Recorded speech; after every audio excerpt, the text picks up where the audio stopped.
কি নাম আপোনাৰ? মোৰ নাম শ্যামল কুমাৰ দাস। স্কুলখনৰ নাম? মই এইখন স্কুল নয়ছত্ৰ হাই স্কুল। মই এইখন বিদ্যালয়ৰে সহকাৰী শিক্ষক।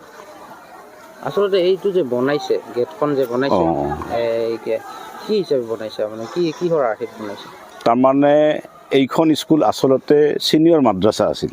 1981 চনতে ছিনিয়ৰ মাদ্ৰাছা হৈছিল।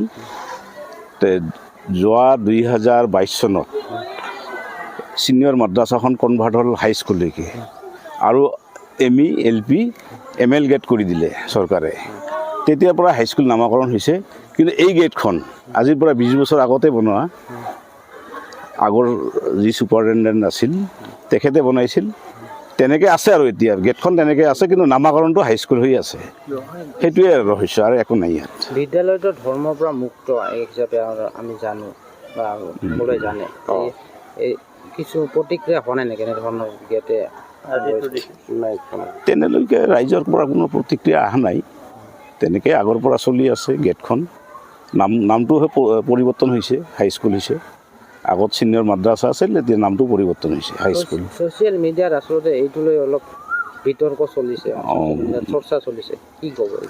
ঠিক আছে, এইটো সম্পৰ্কে আমি SMCৰ লগত আলোচনা কৰিম। শিক্ষকসকল আৰু SMDC যিটো আছে, কমিটি এখন আছে, তেওঁলোকৰ লগত আলোচনা কৰিম।